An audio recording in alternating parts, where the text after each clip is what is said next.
I am so glad you convinced me that the family car should be the Defender 110. It is so beautiful inside, it's so comfortable, and it just feels indestructible. Yes, it really is. I've been waiting a long time for the new model to come out. The Defender 110, I'm telling you, it's my favorite car of all times. It's my third one.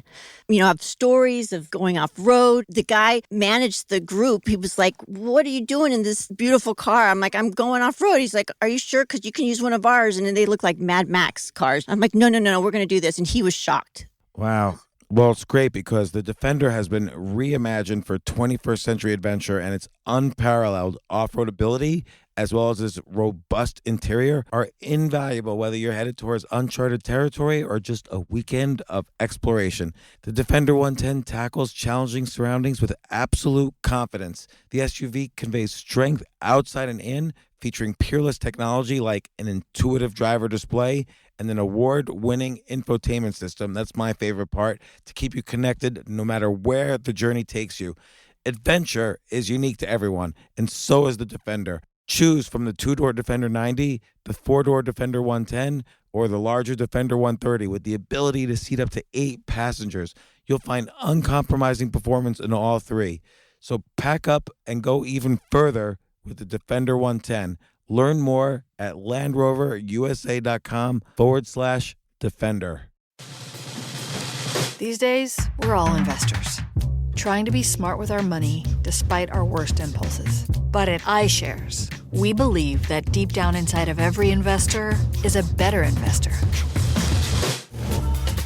One that's just waiting to be let out. Explore iShares ETFs and insights and let your best investor out. Visit iShares.com for more information.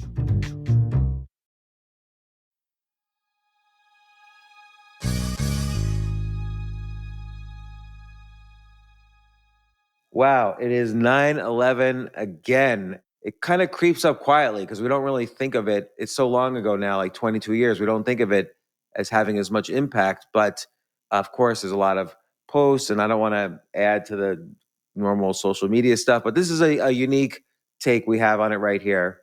I spoke with the guy who was the air traffic controller who was basically in charge of New York's airspace for the jets that were coming for the World Trade Center. He had to make sure, like there was one story. Well, you'll hear his story, but it's like incredible. There was one plane that was in. It was a civilian airliner that was in the way of one of the jets, and there was issues there. And also there was a lot of debate that were they going to shoot down these jets, like. And it was also interesting the military response, and you'll see how Chris Tucker, who's the air traffic controller, you'll see how he communicated with the military. They basically had to inform the military that there was this hostage situation happening, and it was really incredible to get that viewpoint. And I'll just quickly mention my own story. I was on the first floor of the World Trade Center. There was a Dean and DeLuca, which was like kind of where I would have breakfast every day. I was day trading back then. This was obviously 2001.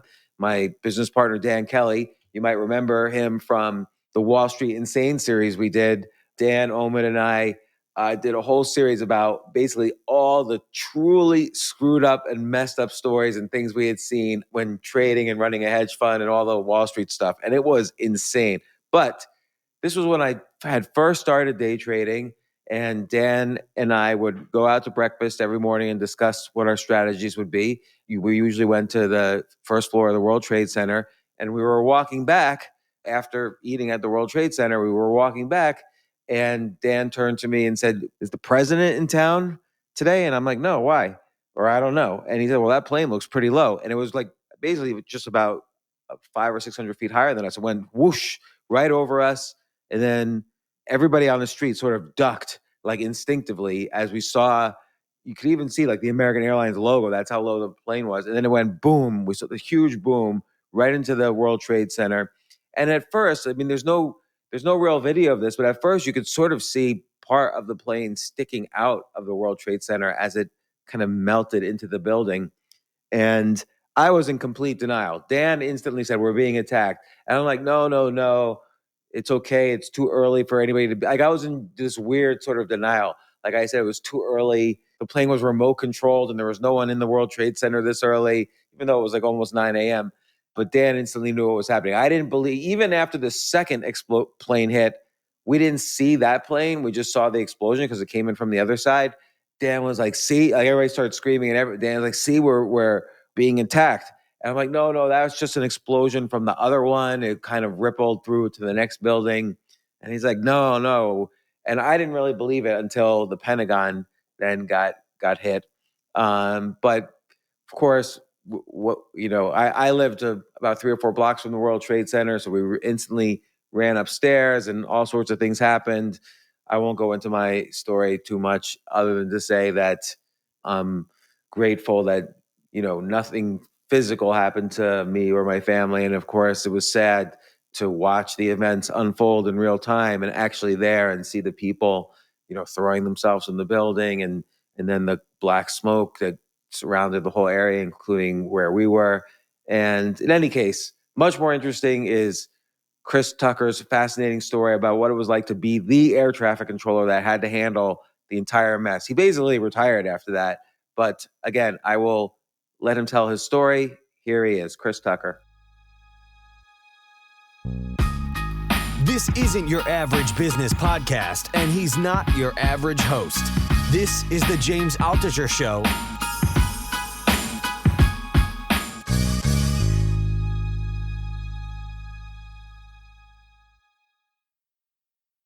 Ready? Yeah. Okay, I'm going to start now. I am so excited to have this next guest. And I know I always say I'm so excited, but this one is like almost personal for me. First off, I'll just describe him. So Chris Tucker, welcome to the podcast. Thank you for having me, James. Okay, reason Chris is on is I heard him speak a few weeks ago at an event, and it was riveting. There was not a sound in the room. Basically, I'm gonna over describe what you did, and you could correct me when you talk, but just to make it simple, basically, Chris was the air traffic controller on duty in New York City on 9/11. One of many. One of many. I shouldn't have said the. That's why I said you would. That's why I said I was going to over describe him. One of many, but you were trying to deal with very specific situations involving 2 of the planes coming out of Boston, and you had to deal with extremely complicated ethical issues that someone shouldn't really have to come across in a lifetime, not to mention being an eyewitness at the very beginnings of one of the darkest tragedies in American history. And, I just want to mention my own personal experience was that morning, 9/11, I was a day trader at that time. My own personal experience that morning was first one of euphoria because the stock market had been going down for several days in a row. And I was loading up every day. And finally, it looked like the market was going to open up huge.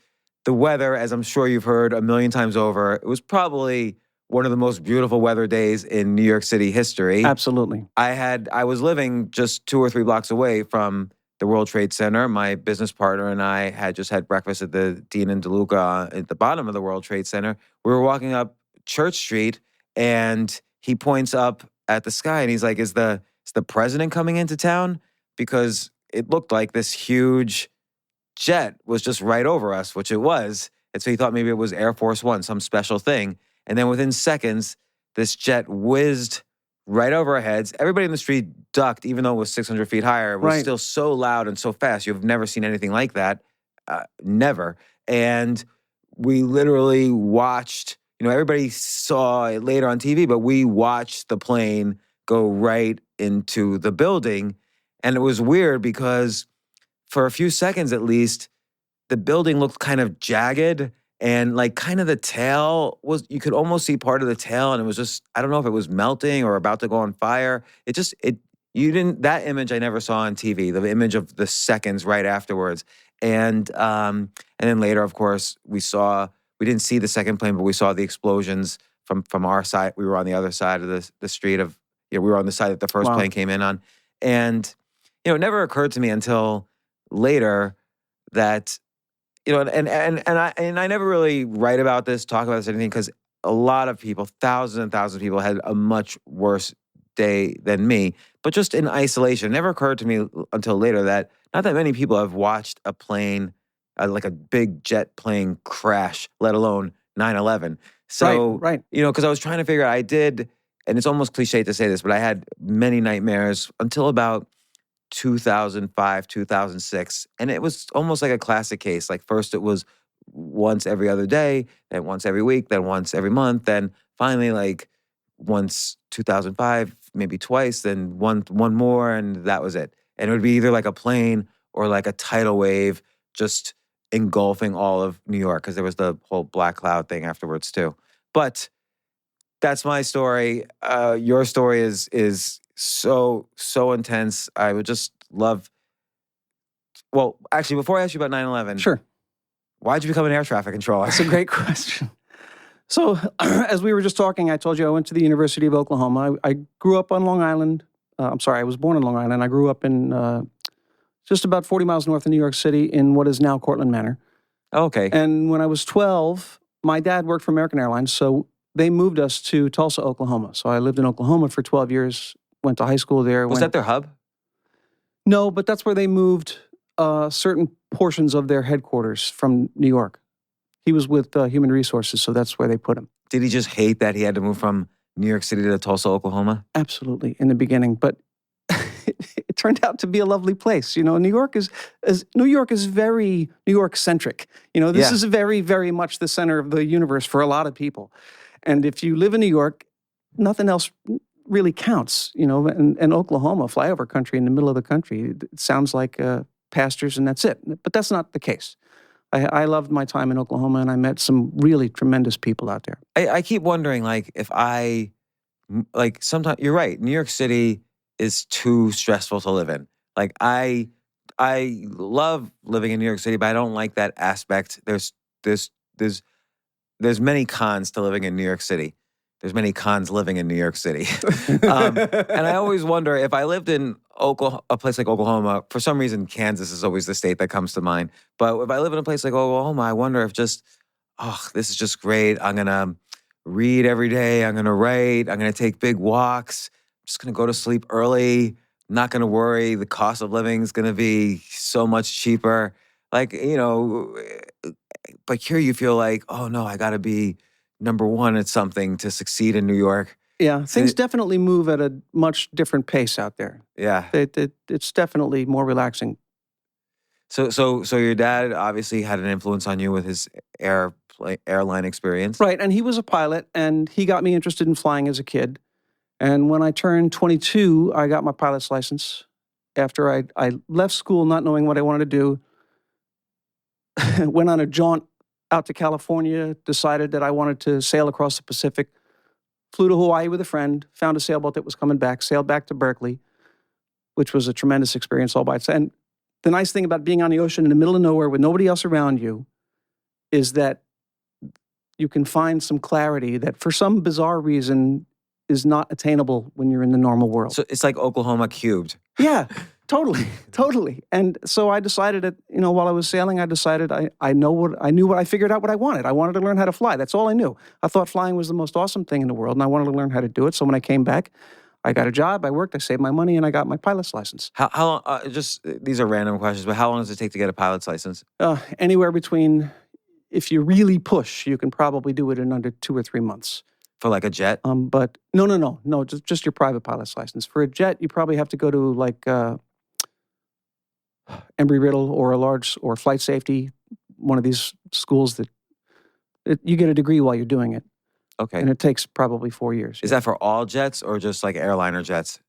No, that'll get you into, it depends. It just depends. What if I want to do a citation? If you want to be a corporate pilot and learn how to fly citations, then they can customize a curriculum for you to get you certified in the aircraft that you want to choose. But you wanted to, you were going for an airliner? No, I was just wanted to get my private pilot's license. I didn't know that I wanted to fly for a living or not. I just knew that I wanted to fly. Mm-hmm. So I got my private and had a gas doing it. What did you do with it? I just for fun. And in the end, after I became an air traffic controller and I had made some money, I ended up buying a share in an airplane out here on Long Island. And What plane? What kind of plane? It was a Bellanca Super Viking. That's not going to mean anything to you, but it was a hand-built aircraft. They're hand-built in Minnesota. They have a steel tubular frame with a fabric skin on them and a wooden wing, which is spruce and mahogany. And they're very, very strong. The wing is very strong. They're famous for cutting trees down when they crash. Good to know. Is it a jet, propeller? No, it was a single-engine high-performance prop. Uh-huh. So how fast can it go? This is about like a Bonanza, 140, 150 miles an hour. Okay. Why don't you use that to go to work every day? You work like 5 because I got hours married, away. had kids, bought a house, had to sell the airplane. So. Oh, okay. And when you were flying, and you've probably been flying for many years, how old are you now? 54. So 54, you've been flying for 30 years. Do you ever have a situation where, oh no, I might be in trouble? Yes, absolutely. Is it worth it getting a pilot's license knowing that you're going to have that at least once in your life, that feeling of like, oh my God, I might die? Yeah, I mean, I think so. Absolutely. I jumped out of airplanes with parachutes on.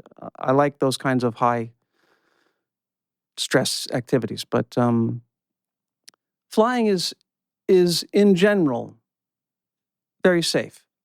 But that having been said, getting in an airplanes can find ways to kill you that you can't even dream of. So it's like, what was your scary moment? So the scary moment I had was a situation that was very similar to JFK Jr. What killed JFK Jr. He died because of an inadvertent entry into what is referred in the field as a graveyard spiral, and the reason is because it was nighttime. He had very little nighttime flying experience, and he did not have a visible horizon. The visible horizon is how VFR pilots maintain their spatial orientation. What's VFR? VFR is visual flight rules. So you're not allowed to, when you have a VFR pilot's license, you're only allowed to fly when ceilings are at a certain minimum and visibility is a certain minimum, like 3 miles and 1,000 feet, I think. So he shouldn't have gotten on the plane that night? Well, no, it was just nighttime. Mm-hmm. And the point is that he was flying to an island, and when he pointed the aircraft south toward the ocean, so now you lose all the lights on the surface. So for all intents and purposes, you're completely IFR, and you have to rely on your instruments because the horizon's not visible for you to keep the wings level. So what happens is if the aircraft gets into a very gentle turn and begins descending gently at the same time, it feels exactly the same as level flight. Because normally when the aircraft descends, you can feel the bottom fall out from beneath you a little bit. But if you turn, you increase the G-forces on your seat also, so they compensate for one another. So the aircraft can get into a very gentle turn and start descending, and you won't even be aware of it unless you're looking at the instruments. And right, VFR so your body, your brain, as far as it knows, is completely level. Yes, and your brain also, there are lots of reasons why pilots lose spatial orientation. Many things come into play, but the body lies to you. And VFR pilots are not trained to look at the instruments and trust them. IFR pilots, instrument-rated pilots, are trained to look at the instruments and believe what they see. VFR pilots tend to not believe them because they're not trained to use them in the same way IFR pilots are. So what happened to me was I found myself in a situation where I was looking at a chart to make sure that I was below a certain altitude because I didn't want to penetrate some New York TRACON airspace above me. Because I needed permission, and I didn't have it yet. And the reason I didn't have it is because the radar controller that was talking to me couldn't identify me on the radar because my transponder wasn't working very well. So I was recycling the transponder, looking at the chart to see where I could turn to be, out of this air, keep myself out of this airspace. And the next thing I looked up, and my altimeter was spinning, which is not a good thing. That means you're going down fast? I was going down very fast. And I didn't even know it. And my body didn't, something told me to look up. I looked up, and it was nighttime. And I saw I had the landing lights of the aircraft on still, which are relatively bright. And I saw the reflection of the lights on the water south of in the Atlantic Ocean, just south of Fire Island. And it terrified me. And I was able to pull out of the dive, and I got out of the dive. I was relatively safe altitude, probably 1,100 or 1,200 feet, but I nearly peed my pants in the process, And I got so shaken, I turned around and flew back to the airport and landed. Got out of the plane. What would you have done if you felt like you couldn't? Would you have jumped? But it's probably hard to jump when you're spinning. There's no time. Yeah. No. And I wasn't spinning. The aircraft was in level flight, basically. But it began descending on me because I didn't have it trimmed properly. And so is there any way you could have like landed in the trees or landed in... Well, no, I would have put it in the water. That was my only option really at that time. Maybe the beach, but that would have required a big turn. And what do you think your odds of survival were if you landed in the water? Minimal. Wow. Minimal. So ditching in the water is a risky business. So unless you're Sully in the Hudson River here. So okay, when did you become an air traffic controller? So I was visiting some friends in Oklahoma after I got back from Hawaii. I was down in Norman visiting friends at OU, and a buddy of mine came bursting to a party that I hadn't seen in 4 years, and he said, "Tucker, I got just the job for you." And he was a wild, heavy drinking redneck. One of my favorite people. I really like the guy. But he got a job as the funnest people of all. Yeah, he got a job. You might not agree with them on everything, but they're going to be fun. If he says, I have a great job for you, you at least want to listen if it's a joke or whatever. Exactly. And it turned out that he was right. He said, this is a job you really should apply for. He got a job as a controller, I want to say Wichita Falls, Texas, but honestly, I can't remember. He said, all you got to do is take a civil service examination and have some work experience behind you. Either a combination of 4 years of full-time experience and or schooling, and then you could take this exam. So I went and took the test, and I got a really good grade on the test, and then 6 or 7 months later, they called me and said, come down to the academy. The academy happens to be in Oklahoma City. Oh, wow. So that's how he knew about it, probably, too, because he probably got his training there. I don't know, honestly, but I got the job, and then, they tell you to choose a region of the country that you want to work in. And at the time, there were 9 regions, and I wanted to... Some of my goals in life that I discovered while I was in the boat in the middle of the Pacific were that I wanted to go to Europe frequently, because I loved it. And I wanted to travel, and so I thought New York was probably the best place for me to be if I wanted to go to Europe. And you had probably a support system here, family. No, at that time they were all in Oklahoma, so it was a jump for me.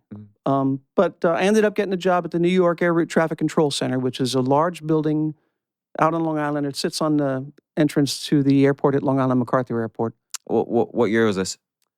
October of '88. I went to the academy. And it's only a 3-month thing. The academy doesn't teach you how to become an air traffic controller. It's a screen to screen out undesirable candidates. How do they do that? You pretend to be an air traffic controller, and you have to run all these problems and take a lot of tests. There's a lot of stuff to memorize, lots of rules, lots and lots of rules. And it's a very stressful environment. I think 40% of my class passed. Really? And do you think they failed so I'm imagining there's 2 ways to fail. One is if you don't memorize all the rules correctly, so you make a mistake, or if in the simulations you just emotionally can't control yourself. In the vast majority of this, it's not an emotional thing. It's just you have to have a knack for it. A lot of it is an ability to do math in your head. Simple math, but math is just the same. Well, I imagine in a high-stakes situation, I'm going to use all the wrong words, so forgive me. If you have 2 planes in the same air lane and one's going, it's like one of those math problems from the SATs. One's going 400 miles an hour, the one behind it's going 500 miles an hour. You have to figure out when the behind one's going to crash into the front one. Exactly, and you have to and you learn how to protect the airspace around an aircraft so that the other aircraft doesn't penetrate that airspace. So this is something I didn't know until you started alluding to it in the talk I saw you give. But how close can 2 big jets be to each other before they start to affect each other? Typically, if you're above 23,000 feet, the rule is 5 miles lateral and 1,000 feet vertical. Because at that point, there's so little air that the air that I'm manipulating is going to affect your air? No, it has to do with the fact that those altitudes they're traveling, once they get above 10,000 feet, jets move really fast. Mm-hmm. So things happen quickly. So you need a large buffer. So jets typically, all airplanes above 23,000 feet in the continental United States, up to 29,000 feet, 5 miles apart, 1,000 feet of vertical separation. Above 29, you need 2,000 feet of vertical. And at what point, if they're close enough, do they actually start to change each other's course because there's some undertow or whatever? You mean does the wake behind one aircraft affect the flight of another aircraft? Yeah. Yes, it does. It can. In fact, I've seen 2 situations where Uh, One was a G5 behind a Boeing 777, and another one was another private jet behind a Boeing 777. I can't remember what type it was. One of them was a G5 for sure. And the G5 experienced a 50-degree uncommanded roll, and he was 20 miles behind the other jet. 20 miles. 20 miles. Wow. Very rare. It's extremely rare when wake turbulence tends to spread away. From the tips of the wings, it spreads to the left and the right of the path behind the aircraft, and it tends to sink very slowly to a level 2,000 or 3,000 feet below where it was originated. But this was a situation where the aircraft the wind was from his right quarter panel, so that kept the wake directly behind the 777. The right wing wake stayed directly behind the aircraft, and the left wing wake spread out further away. And you can't see it. It's an invisible thing. It's clear air turbulence, basically, but it can be very dangerous. And there was a situation with a Challenger, I think, 1,000 feet below an Airbus 380 passing in opposite directions, and the Challenger was... They encountered so much turbulence that the aircraft went into an uncommanded roll and subsequently a dive from which they had to recover, and they damaged the aircraft permanently and had to make an emergency landing. Wow. So, but those are extremely rare situations, and there's lots and lots of research that goes on about how much space we need to have between our planes to keep them safe.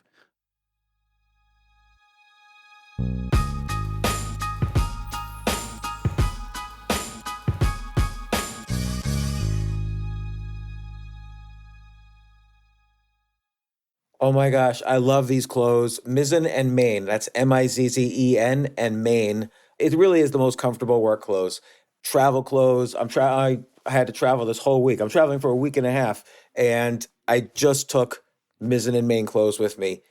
Close out 2023 in style with comfortable, breathable, packable, and machine washable pieces from Mizzen and Main.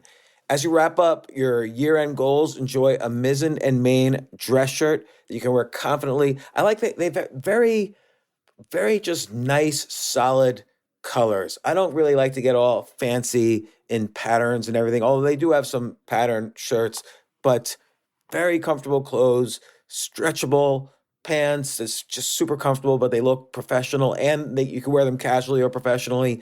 I like some of their flannel shirts or untuck shirts. I love untuck. I never tuck in. So again, whether you're shopping for a special someone or giving yourself the gift you really want, I just buy myself gifts. Mizzen and Main is the perfect gift for any guy who works, travels, and cares about looking and feeling great. As you could tell by my many photos across the internet, I care about looking fantastic. I'm practically a model. And let's be honest, every guy loves to look great. So again, shop now at mizzenandmain.com and save 20% when you spend $130 or more using promo code James. That's promo code James at Mizzen and Main, Mizzen and Main.com.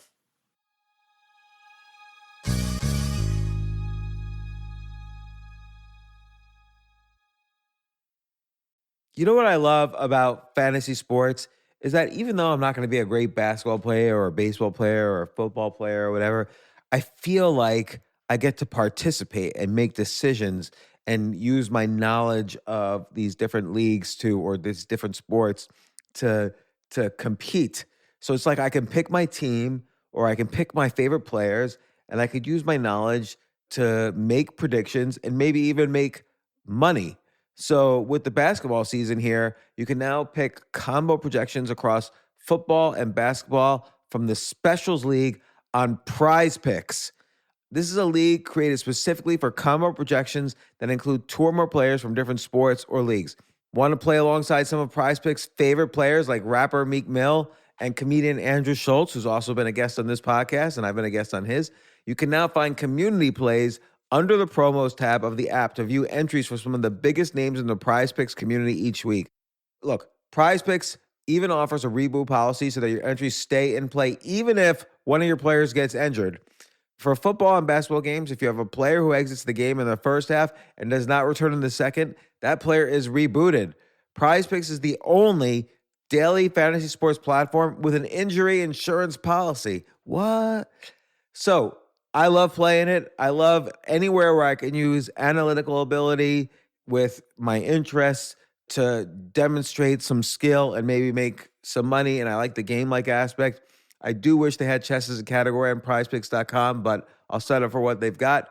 Maybe I should make my own fantasy chess league. But in any case, I love Prize Picks. Go to prizepicks.com/James. Use code James for a first deposit match up to $100. That's the easiest $100 you're ever going to make. So that's prizepicks.com/James and use code James. Daily fantasy sports made easy.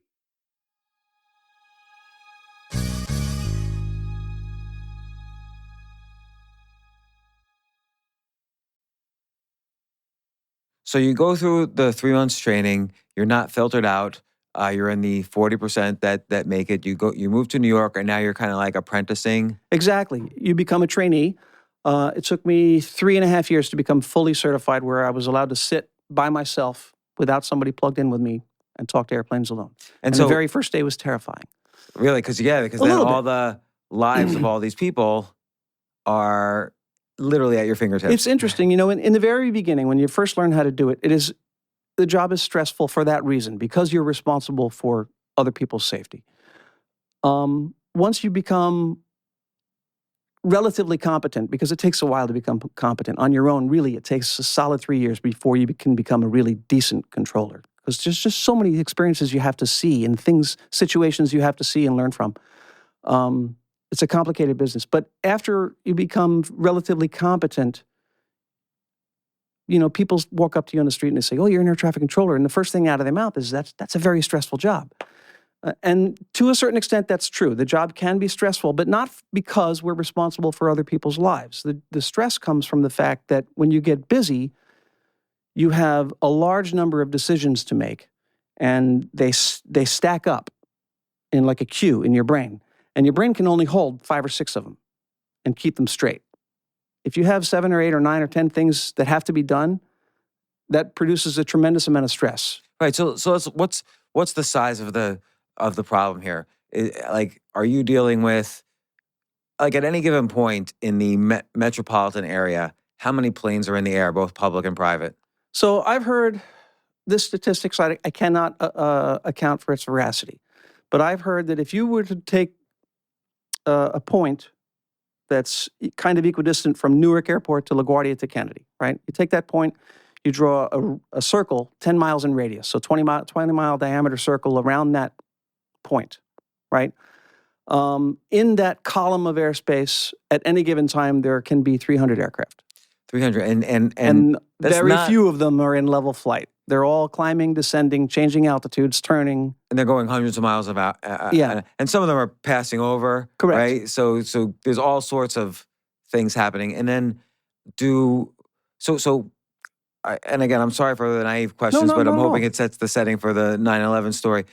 A lot of these planes have their routes planned in advance. That's right? correct. There are highways in the sky just like there are on the surface for cars. Aircraft fly mostly on highways in the sky. So like Boston to New York, those planes take off every half hour, but they're flying on that same highway. And as long as you see them keeping that spacing, you don't have to think. The decisions are relatively easy, I imagine, on that specific route. If you're talking about a single route of flight that's heavily populated, yes. And so if you're talking about a single airway, then you get busy using speed control. American 646, say airspeed, 300 knots. Roger, maintain 300 knots or greater. Delta 656, say your airspeed, 310. Roger, reduce speed to 300 knots or less. Because you're seeing them on the radar or whatever. Mm-hmm. And is it radar? It is radar, yeah. So you're seeing them on the radar, and you see that they're at a good distance. They're both traveling the same speed, so they're not going to hit each other. This one's going to start to descend, but that's okay because this one's still far enough away, and boom, you can make a decision. And whatever you're descending, you have you go into the routine in your brain. Okay, this plane's descending, everything else is normal. Now go to 250 miles an hour, go down 1,000, whatever. Do private jets? Do they or small planes? Do they get in the way because they're not as regulated? It's not because yes and no. So you have small planes that can be IFR, so they have to be under my control. And small planes don't mix well with jets, typically. So if you have a single engine or a twin engine prop on the same airway at an altitude that a jet wants, it poses a problem. You have to get the jet either around him or down below him or above him. That's a drag. In like one person flying a little time. plane, and you got to tell some jet going to London, like, oh, move 5,000 feet higher and increase your speed. And yeah, and it's fascinating. It becomes an interesting problem. So that's one thing. Then you can have VFR aircraft that don't have to fly on the airway, so they can go wherever they want to, and they're required to maintain visual separation from other aircraft, right? If they get into busy airspace, it's incumbent upon them, I think personally, this is my take on it, for their own safety, to talk to an air traffic controller, right? Because the air traffic controller has the big picture. We can see what's going on. We know where the threats are long before they do. Well, and when they pick up the phone or whatever it is, and they say, hey, is there an air traffic controller out there? Who are they talking to? Like, how does that get routed to the... So it depends. And they can look on a chart to find out what frequencies are best to pick up, right? So if you're within a certain distance of New York City and you're on the southeast side, and you'll look at the chart, 120.02, and I'll talk to New York approach. And what happens is you call a radar controller, either whether he's in a center or an approach control, and you say, New York, this is Cessna 405. I'm 10 miles southeast of the Jones Beach Monument, northbound at 6,500 feet, looking for advisories. Okay. And the controller either radar identifies the aircraft. He'll tell him to squawk a certain beacon code.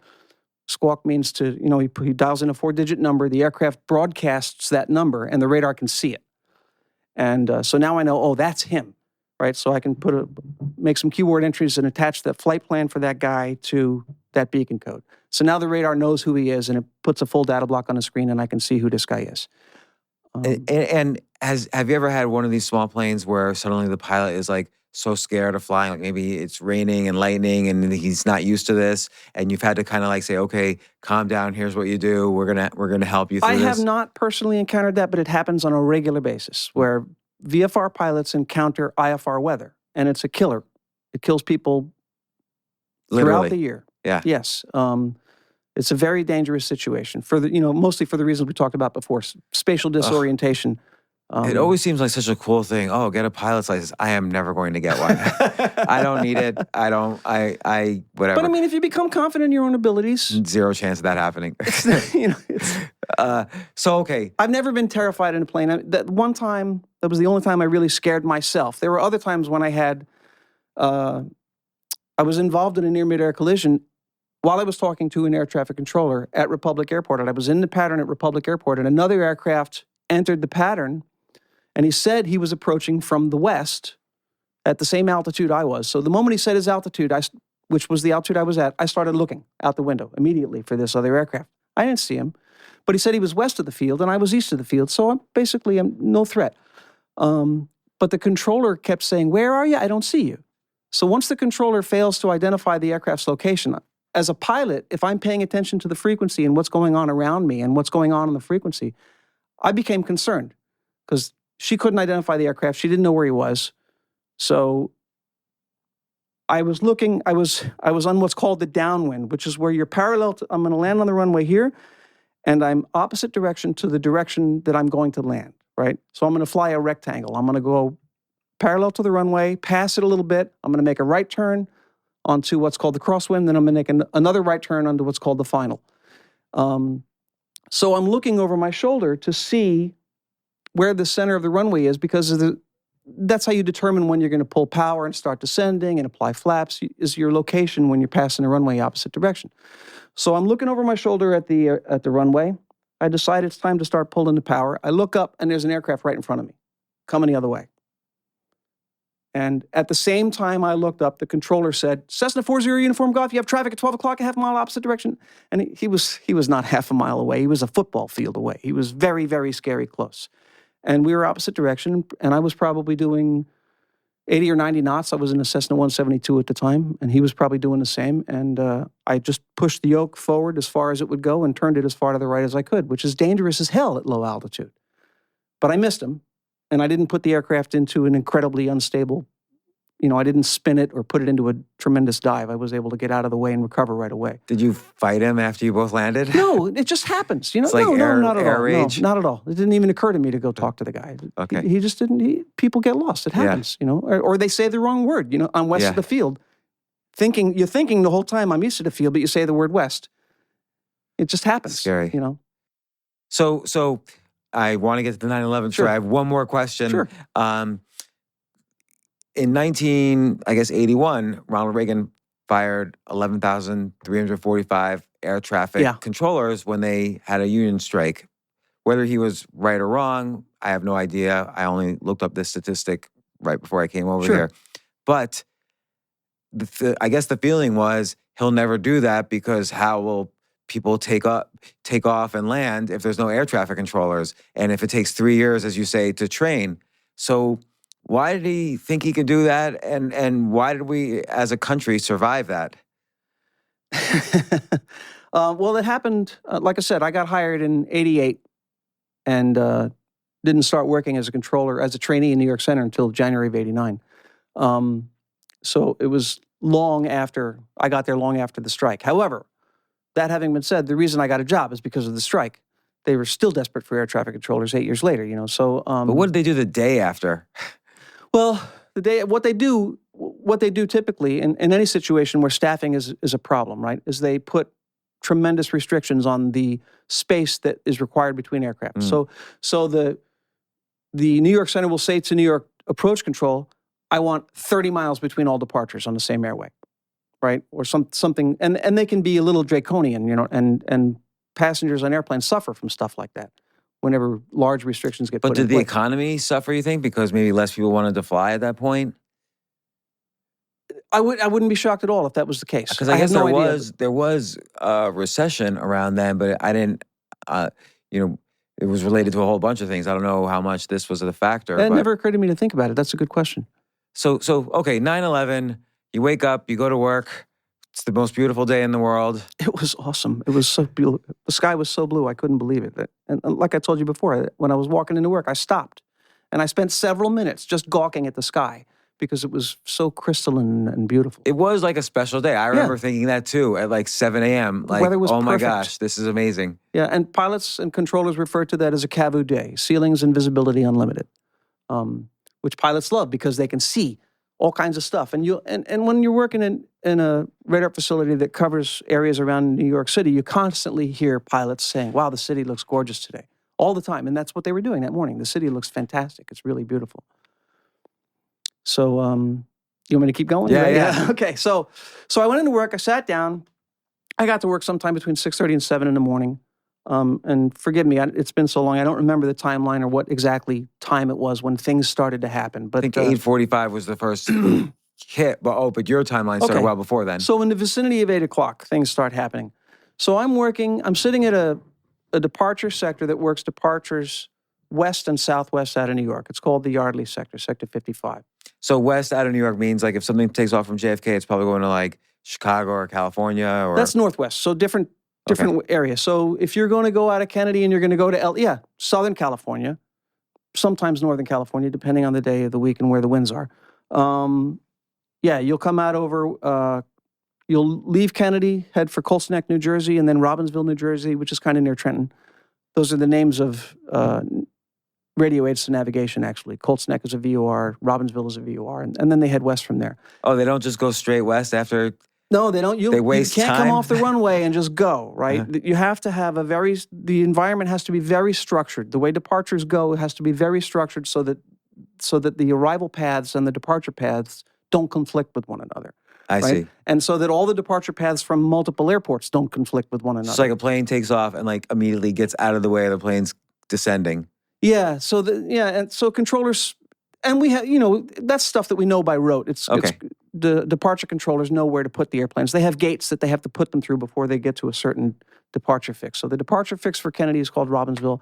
And then LaGuardia and its satellite airport, which is White Plains, and Newark and its tremendous number of satellite airports use other departure fixes to go the same direction. So I have 2 southwestbound departure fixes out of Newark and LaGuardia and a westbound departure fix out of Kennedy. And those 2 Those three routes all cross one another. Sorry, there's two southwest bounds that are parallel to one another, and they both cross the westbound Kennedys.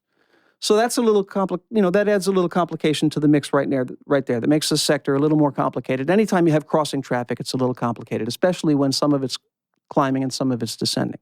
So on these southwest departure routes, I work departures out of New York. I also work arrivals into Baltimore and Washington National Airport, Ronald Reagan Airport, which pissed a lot of controllers off when they named the airport after Ronald Reagan. Because he fired them all. Exactly. So I was busy. I had a lot of arrivals into Washington and into Baltimore, and I had a lot of departures out of New York. And so a lot of vectoring, a lot of speed control. And I had a situation where I had 2 airplanes landing at Charlotte, North Carolina. And we had a restriction in place for Charlotte. We had to deliver 30 miles in trail to airplanes landing at Charlotte. So I had a guy who came from Boston Center who was level at 26,000 feet, ended up climbing to 28. And I had a departure out of New York who wanted to go into the mid-30s, also landing Charlotte. And he came out really just directly underneath this other airplane. So it was a U.S. Air behind a Delta.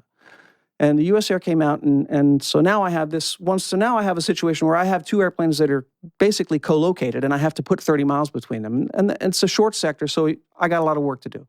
Big vectors, big speed control. So I slow the departure down to 250 knots immediately and try to speed the guy up who's in level flight. And so while this is going on, because I slowed the back guy down, he begins to climb very rapidly. So they transfer their airspeed into vertical speed. Because all you have to do to slow a jet down is just pull the column back, point the nose up, you lose some speed, but you start gaining altitude rapidly. So the point was this guy climbed very rapidly. I got him far enough behind the Delta that I could get him above the Delta. But the ceiling of my airspace was 28,000 feet. So I needed permission from the controller who owned the airspace above me to climb the U.S. Air higher into that structure, into his airspace. So I happen to have an assistant sitting next to me. We call it a D side or a handoff controller or an H side. And I asked her, call 42, see if you can get higher for the U.S. Air. So she calls.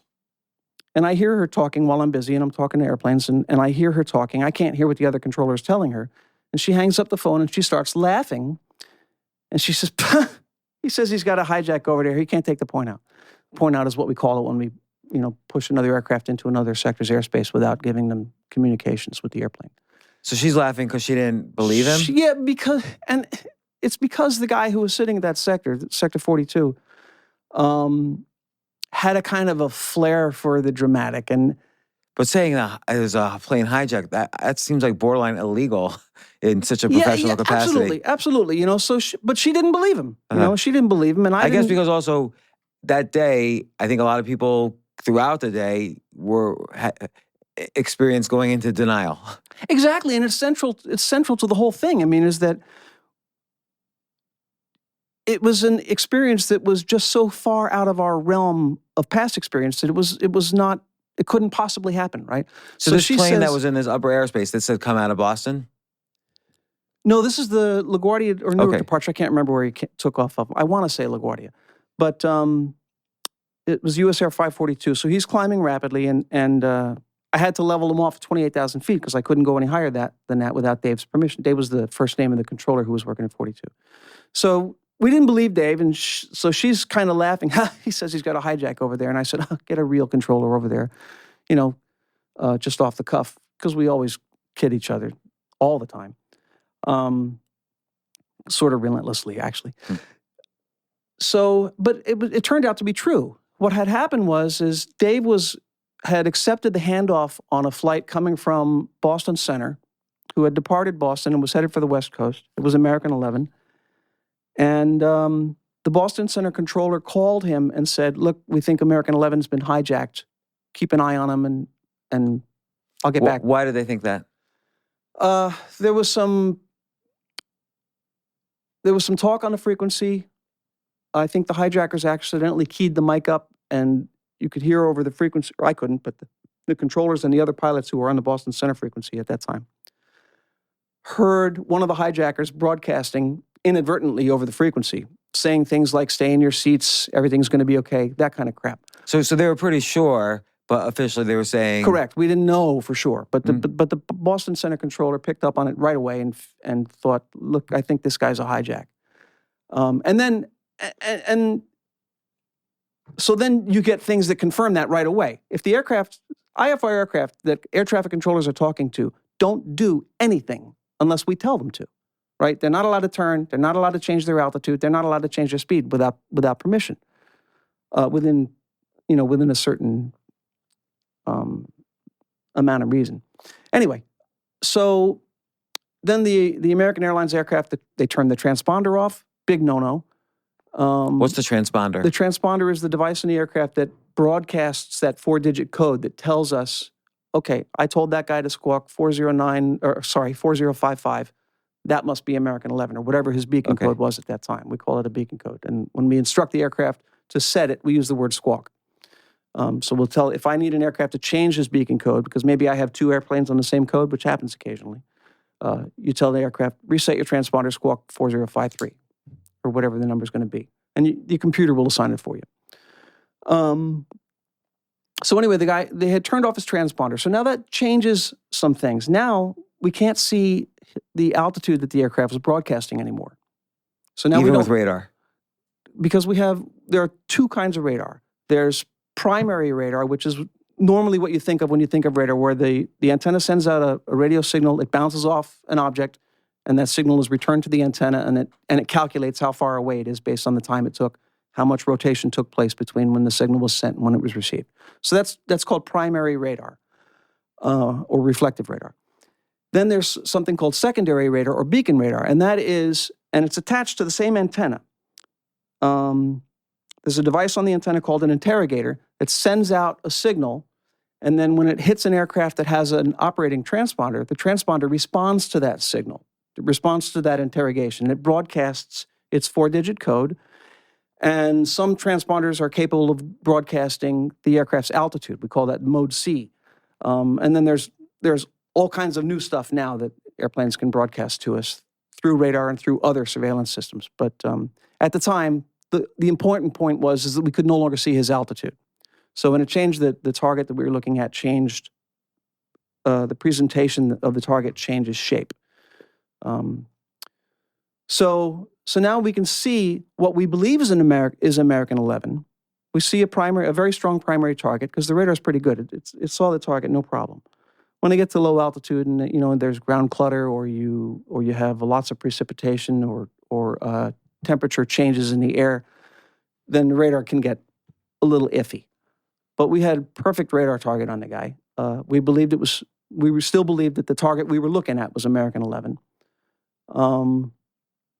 And he turned up to the north first, and then he turned to the south and basically flew down the Hudson River Valley toward New York.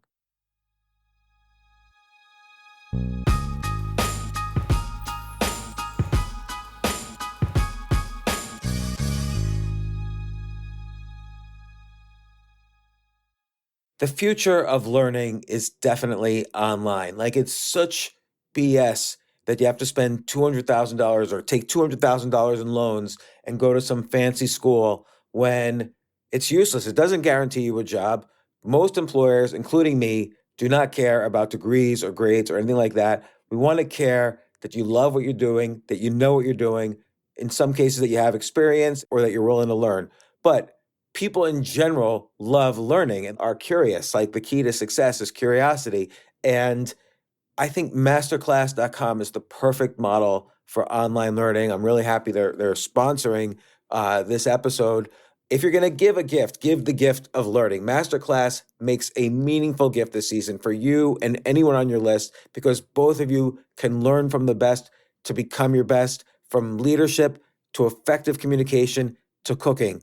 Let me tell you some of the classes I've taken. I've taken comedy from Steve Martin. I mean, can you believe I can take a class from Steve Martin on comedy, or Judd Apatow, my favorite comedy director? I could take an actual class from him on writing. Wolfgang Puck on cooking. Dan Brown on writing, or Judy Bloom, who's been on this podcast, on writing. By the way, Wolfgang Puck also has been on this podcast. It's such a pleasure. I try to take classes all the time from masterclass.com. And whether you're watching Masterclass on TV or listening in audio mode in the app or on their site, the quality speaks for itself. It's like these Masterclass instructors are your own personal mentors that are going to help you reach the next level. How much would it cost to take one-on-one classes on comedy from Steve Martin or on chess from Gary Kasparov? You just wouldn't be able to do it. But it would cost hundreds of thousands of dollars. With a Masterclass annual membership, it's $10 a month. Memberships start at $120 a year for unlimited access to one-on-one classes with all 180 plus Masterclass instructors. So it's not just $120 for one instructor. You get all 180 plus Masterclass instructors. Boost your confidence and find practical takeaways you can apply to your life and at work. And if you own a business or are a team leader, use Masterclass to empower and create future-ready employees and leaders. That's the real education in today's world. So this holiday season, you can give one annual membership and get one free at masterclass.com/JAS. JAS, of course, stands for the James Altucher Show. So right now you can get 2 memberships for the price of one at masterclass.com/JAS.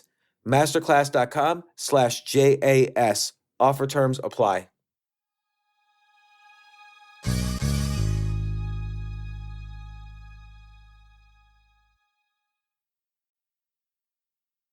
Now, were the guys in Boston who they were the first ones to see, okay, this is a hijack situation? Yeah.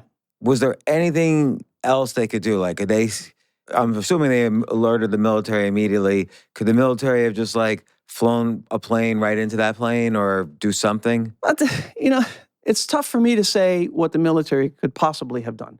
But from my understanding of the situation at the time, there was no protocol. Right. What are they going to do? And how long did it take anyway? And who's going to order a fighter jet to shoot down an aircraft full of American civilians? Yeah, particularly when you don't know what's going on or where it's going. Maybe it's just going to land somewhere and have... Exactly, and the vast majority of hijacks in the past, the aircraft goes someplace else and then they make demands, Right. And that's the experience that we had all trained for. We'd never trained for what happened on 9/11. Did you have another question in there? No. Okay, so anyways, we're looking at the target of what we believe is American 11, and we're pretty certain that we're looking at the airplane. And it turned out to be the case. We were correct.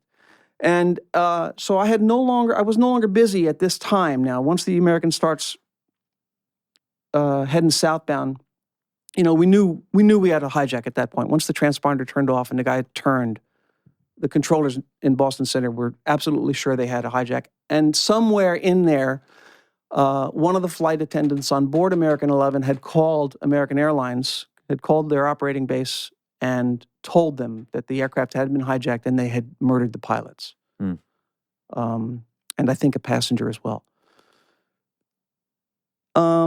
So we're looking at this target that we believe is American 11 heading south down the Hudson River, and it doesn't occur to us, to any of us, that a crash is imminent, right? That it's just completely outside the realm of possibility. What was in the realm of possibility? Like what were as that they were going to take the aircraft somewhere, right? Probably offshore from the United States, land it and make demands like they always do. But it's a big plane, so they had fuel to get anywhere pretty much, right? Well, the aircraft was fueled to go all the way to California, so they could get someplace if they wanted to. God only knows where. And it didn't occur to us really to think about where, because at the same time, we're still working. We have traffic to take care of, right? So, but what I did at the time was, because I was no longer busy, is all the sectors have the ability to communicate with the military. So I called, trying to think about what I can say and what I can't. I called a military radar approach control that is responsible for identifying aircraft offshore before they enter the United States. Huntress ID was the name that they used, and it was part of NORAD, North American Regional Air Defense. So the people that I talked to work up in what used to be Griffiths Air Force Base in Rome, New York. So their job in general is to prevent aircraft from sneaking into the U.S.? Yes, in general, that was this particular group of people that I was going to talk to. So I called Huntress and I tried to tell them, listen, we have a hijack. It's an American 11. He's a Boeing 767. I think that's what he was flying. And he's southbound over to Hudson River. Can you see him? He's about 15 or 20 miles north of the city. I can't remember exactly where he was at the time I called. And the person who answered the phone was a military radar, not a controller, I don't think, but a radar surveillance operator of some sort. And she seemed very young, and she said, "Where is he again?" And I told her again where he was. And she said, "Where? I don't see him." And I gave her a very precise location. She goes, I said, "Can't you see him? It's a very strong primary target. It's the only one there within miles. There aren't any other airplanes really within several miles of the target." She goes, "I can't see him. I'm looking at thousands of airplanes. I can't see that one." So I hung up on him. I gave up on NORAD and hung up the phone. And then while this was going on, right? So every eye in the room is staring at this target very intensely. And how did anybody, given that there was normal aircraft at the time, like you say, 300 in the area, how did everybody Well, not that many on that day, but how was it possible to focus on all the other aircraft? Probably everybody was like obsessed with, oh my gosh, what's going on here? Yeah, no, we managed to get the job done. It's part of the job is this division of attention where you jump back and forth between things. You're looking at one thing, you do something else. At this point, had there been any command, like all aircraft immediately land? Or No, not yet. Okay. No, because in the beginning, it's like the fog of war. Really, I mean, it's like it's unsettling, it's disconcerting. Everybody's not feeling right, and you don't. We weren't trained to project into the future what might be happening and what we can do about it. We do, air traffic controllers keep airplanes apart from one another. That's our job, We keep them apart from one another and apart from the ground. And so we're looking at this one target, and the controller at 42 was calling other controllers, and he's on the phone with other people, and he's trying to coordinate and say, can you see this guy? Make sure you're watching this target. And the manager of the facility came in and standing behind the guy at 42. He's got a phone in each ear, and so everybody's looking at this target, and we're trying to work at the same time. So while Dave is talking to the guy standing behind him, the manager of the facility, I think, somebody on the other side of the room notices that United 175's target separates from its full data block, which is not a good thing. Meaning it had its route planned out, and now it's separate from it. Right, so the airplane... That was also going to California? So what happened, this is another one going to California. I want to say United 175 was going to San Francisco. Also departed Boston. So what happened is somebody on board the aircraft, whether it was the hijackers, whether it happened in the scuffle, whether it was intentional, we don't know. Somebody changed the beacon code. So they didn't turn the transponder off in United 175, but they did change the beacon code. So now the computer doesn't know who that airplane is. So United 175's data block starts flying down the airway, but the target turned off the airway and began to climb. And so a controller behind me, who didn't have any traffic at the time, who was just looking at what was going on, said, "Hey, there's an intruder over Allentown." Over Allentown, he was in the vicinity of Allentown, Pennsylvania. And the reason he called it an intruder is because when the radar doesn't know who the target is, it changes the presentation of the target. It changes it into the letter I, actually a capital I. And that means that target is what we call a Mode C intruder. He's in airspace that he doesn't belong in, or the computer doesn't know who he is. And it turned out to be United 175. So now we're staring at United 175. We still don't know that the American is about to or has crashed already. I can't remember exactly what the timeline is, like I said. Well, when you hung up on NORAD, did you call another military? No. By that time I had work to do, Okay. So we're looking at this, now we're looking at this United target, and we're looking at the United target, and I want to say maybe the American target had already disappeared, which means he had crashed, by the time we're looking at the situation with United 175. I don't recall. And it turns out that one of the departures out of Kennedy, who was on my frequency, actually asked me, they start saying, "Look, did you guys know that the North Tower of the World Trade Center is on fire. There's a huge column of smoke coming out of it. I said, no. And it didn't, I didn't put two and two together right then and there. It didn't occur to me that it could possibly have been American 11. So American 11 was flying south down the Hudson, but because United 175 also started to become a problem, you had called NORAD, you did what you could, you started focusing on this other situation. Was there anybody tracking American 11 right into the World Trade Center? Yeah, there were people watching them. Absolutely. In fact, the guy who was working the Kennedy High Sector vectored an aircraft to intercept that target to see if he could locate the American, because we wanted to know, right? So he vectored an American Eagles flight in a regional jet. Not American Eagles, American Eagle. He vectored this guy to the last known location of the target and asked him if he saw any airplanes in there, and the guy said, no, there's nothing. And the last known altitude of the American, I want to say, was 29,000 feet, somewhere in that vicinity. But anyway, so the United's target starts climbing, turning, and now he's on the wrong code. He's off course, and he's not talking. He's not answering. Dave is calling him. United 175, New York. United 175, if you hear New York ident, which is, they push a button on the transponder and it makes the target presentation change again to grab our attention. That didn't happen. No response from the aircraft. So now we have another hijack, and Dave is, he's getting very, very upset now. Two hijacks within, 15 minutes of one another. Like, what was it? How did you know he was getting very upset? What did he start saying? I can't even remember what the words were, but the room, the tension in the room was already very, very high, and it just went up another 5 notches. Like, were you thinking, how many more are there? No, it was just one thing. We're just taking things as they came and dealing with them one at a time as they came, and as you know already, and as we're going to get to, this United becomes a big problem for my 2 departures that I was working that were going to Charlotte. So it turns out that the United starts turning southbound and descending rapidly. And when he started turning to the south and descending, I'm thinking, he could be a problem for these 2 guys. Because you just had 2 guys take off. Right, and they're set. Well, I had one who was en route at 26 or 28,000 feet, I can't remember, and the U.S. Air went up to 28 behind him. So I have these 2 southwestbound departures, and the United starts turning toward them and descending.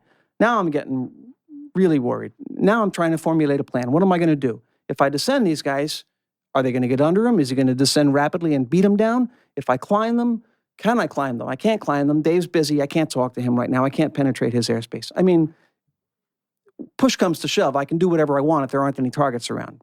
I have that kind of flexibility available to me. The rules have some bendability to them. So the United starts turning toward these guys and descending at them. And now I'm thinking, all right, where are the winds? If I turn them to the right, they're going to slow down. If I turn them to the left, they're going to speed up. I think I can get away from this guy if I go to the left. So my plan now is basically to go to the left, but I'm going to wait and see what he does a little bit more. What's he going to do? Is he going to turn southbound? Is he going to continue, like the Americans' last path was southbound, right?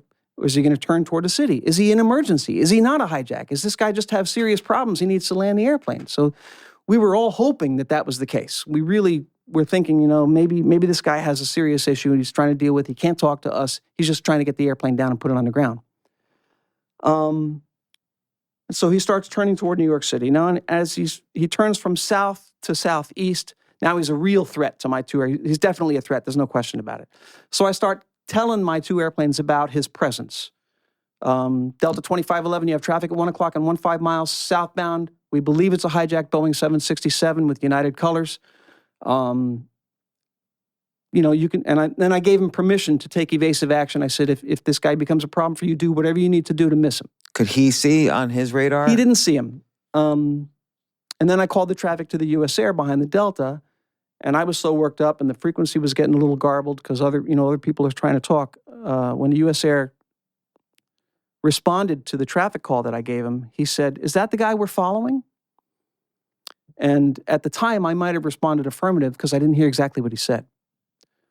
Because I thought that he meant, is that the guy we're following is trying to miss?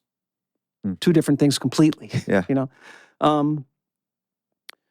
So then now I'm thinking, all right, time's up. I got no choices left. I really have to move these guys out of the way because they're not, it's easier But you for weren't me to sure, see. though, what the path of... I wasn't sure which way to go, right? Because if the You didn't know guy, where United was if the going. guy turned any tighter and I went to the right, I was going to put them together, which is what I'm trained to not do. It goes against the grain of everything inside me physically. You can feel it physically as a controller when you do something that's wrong. Your body reacts to it immediately. Even before your conscious brain knows that you've made a mistake, your body knows. You start to sweat, you start to shake, your face turns red, whatever. So the United's descending, and now he's pointed right at him. So I finally threw in the towel. I said, I got to do something. Delta 2511, turn left immediately, heading 200. US Air 542, turn left immediately, heading 200. So that was about a 50-degree left turn. They both turn. They respond to my transmissions with, in my judgment, not sufficient enthusiasm.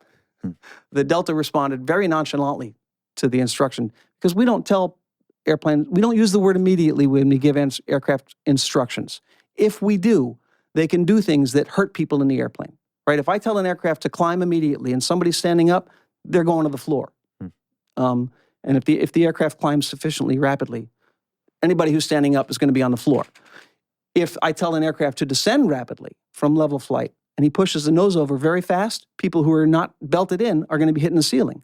So you risk literally breaking people's necks. So we don't use the word immediately unless it's really, really called for. Gosh, I'm going to use my seatbelts from now on.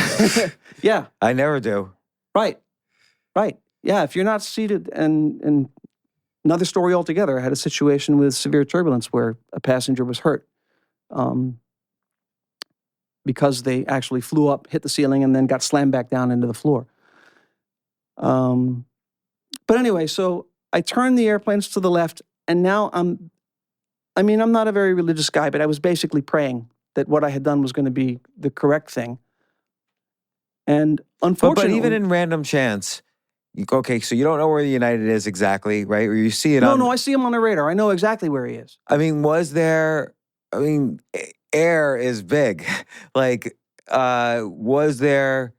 Okay, admittedly, they would get too close for comfort. Like you mentioned earlier, 5 miles is the perimeter you have to stay outside of. Maybe were you worried they were just going to get within those 5 miles, or you were actually worried about a collision? I was worried about the threat of a collision. Was that really possible? Absolutely. What were the odds, even if you had just left it to random chance? They weren't good. I can tell you that. Had I not turned them, the targets would have superimposed at the same altitude. Okay. So because they were going on the same air lane or no, they were just where they were located. When the United turned right into these guys head on. In fact, we looked at the data, and what actually happened was both the Delta and the US Air responded to. So let me back up a little bit. There's another device on the aircraft called TCAS, Terminal Collision Avoidance System. TCAS provides limited radar information to the pilots, and if it detects a threat from another aircraft, and happily they didn't turn the mode C off on the other aircraft. The transponder was still broadcasting, and it was broadcasting its altitude, right? So if TCAS can see the other aircraft's altitude, it can formulate a solution to miss the other plane. And it will instruct the pilots, descend now, or climb now. It doesn't make lateral decisions. The software hasn't gotten there yet. They're working on it, but it's very effective. Did they make those decisions? Like this was in 2001. Were they making those decisions based on kind of some other pilot wrote, if this happens, then do this, or was there kind of AI involved, or? There's an algorithm, absolutely. Mm-hmm. Yeah, it uses an algorithm. It's very effective, and its job is to solve problems that we've screwed up, right, as controllers, and also just stuff happens, So the Delta and the US Air both received the Delta didn't descend, but the US Air did. And what we think happened is that the hijackers actually heard the TCAS on board their aircraft and stopped descending because they leveled off at 28,200 feet when they passed the Delta. And they went, when the situation was in play, I'm looking at them, they're 8 miles apart, pointed right at each other, opposite direction, closing at 1,000 miles an hour. Took my breath away, almost physically. How many miles apart were they? 8 miles apart. 8 miles apart. So going 1,000 miles an hour, it's like 12 seconds. They're gonna hit. It wasn't pretty. So anyway, so the turns ended up working. I turned them both. The hijack aircraft went behind them, but not by much. And the reason it wasn't as, the turns would have worked much better, but the hijacker stopped turning the airplane. So my solution became not so good anymore because they weren't doing what they were doing when I initiated the solution, So I used to beat myself up about, maybe I should have turned them to the right, maybe I should have turned them sooner, all kinds of stuff. And in the end, it doesn't matter because they didn't hit. So the guy ascending, though, the guy who you instructed to ascend, now he's in, because the United 175 was no longer descending. The one that you told to ascend was now in trouble. Well, no, I had him level at 28,000 feet. So he was level at 28, and the Delta was level at 28, and the U.S. Air was behind him level at 26,000 feet. So the hijackers miss the Delta, and then they barely miss the U.S. Air also because they started descending again. Once they passed the U.S. Air, once they passed the Delta, now they're a threat to the U.S. Air because they start descending, and he's at 26,000 feet. So they descended right into him. But again, the turns worked, so the hijackers went behind the U.S. Air, but they were close enough that the U.S. Air pilot told me, I'm responding to an RA, a resolution advisory from the TCAS, and they're obligated. Pilots are obligated to do what that thing tells them to do. So if the device says descend now, he has to descend. There's a lot more to it than that, but basically, and he has to inform me that he's doing it. So he says, I'm responding to a TCAS RA, and I said, I'm sorry about that. I really thought he was going to hit the Delta. And basically forgot about the U.S. Air. But I had turned to both, and it turned out to be a non-issue. But so we don't know that there's been a crash yet in this room. Other people do, right? Because people who are watching the news know that an aircraft has struck the World Trade Center. But and the facility chief who was standing behind 42 with a phone in each ear, I think he knew that an aircraft had struck the World Trade Center. But I don't think he knew yet that it was the American. And then we watched the United pointed at the city, and we watched him descending, and he was coming down fast, 3,000 feet a minute, 5,000 feet a minute, 7,000 feet a minute at one point, extremely fast. In fact, so fast that it was difficult to see later on, watch the images on the television where you see the United striking the South Tower of the World Trade Center, and I'm amazed that they were actually able to recover from the dive before they hit the building because they were coming down so fast. Really scary. And, and we tried to tell ourselves, maybe it's just an emergency and they're trying to go to Newark because they were pointed right at Newark before they were because Newark was between them and the city. Did they have to go past the city to go around for the South Tower? No. Did they have to go into the ocean? No, they were coming basically from the southwest. So they came from like Sandy Hook, New Jersey area. They kind of overflew that area.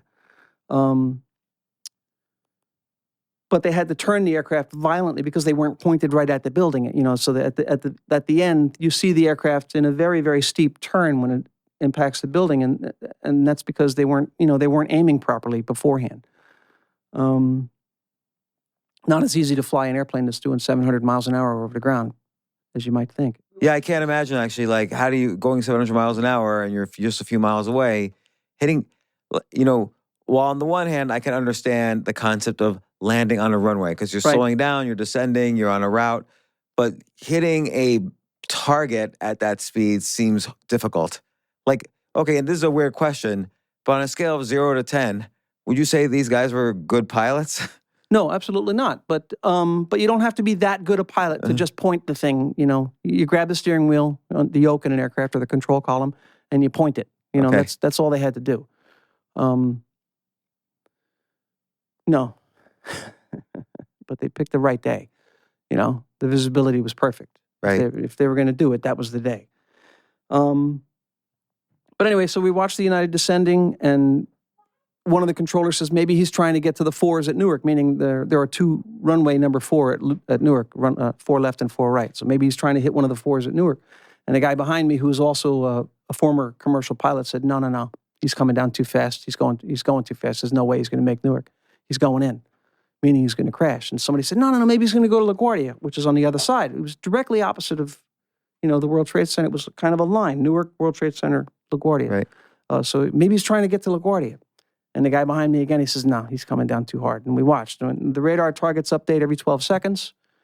And I don't remember the exact altitudes we saw during the target presentations, but, I want to say 1,200 feet, 800 feet. And somewhere in there, the guy behind me, Jimmy, he says, nope, 2 more hits. That's it. Meaning we're going to see 2 more targets appear on the radar, and then he's going to be gone. So we all knew at that point that the aircraft was going to crash, and then he was going to crash in lower Manhattan. And we're just, terrified. You could have heard a pin drop in that room. It was awful. Both prior to the near mid-air collision situation that we had encountered before, dead silence in that room until the targets passed each other. I think I held my breath the entire time. And that's not true, because I remember jumping up out of my chair and yelling obscenities at the radar. Because I turned these guys. I thought I had done the right thing, but then the hijacker stopped turning, and they got much closer than I intended them to ever get. And I screamed at the radar. But then, so then we watched the United disappear from the radar, and we knew we had crashed. And it was just kind of like, what the hell do we do now, But at the same time, I'm working traffic. I have things to do, and I had a job to do. So I'm talking to airplanes, climbing them, descending them, doing... And all the airplanes that you were talking to, at that point, they knew what was happening, right? Or not really? I didn't care at that point, because I had work to do, right? Did you have to land them all? Was that the order then? No, well, I didn't stay in my seat long enough. What happened was the supervisor walked into the room, and he came over to me and he said, "Do you want to get up?" And I said, "If you have somebody to get me up, I'd really rather get up," because I was having a tough time. I could have worked, but it was just tremendous. I was under a tremendous amount of stress at that time. We all were. Like, when you say tough time, though, like, what were you feeling exactly? What does that mean? Okay, so that's a good question. So controllers, our job is to keep people safe. And in the end, the way we think about pilots, passengers, airplanes, they're kind of like our babies, right? We take care of them. Some controllers do a better job than others. We're people. But in the end, they're our babies, and watching an aircraft crash at any time, regardless of, the cause, is a tremendously negative thing for a controller. And it can have tremendous emotional effects on controllers' lives.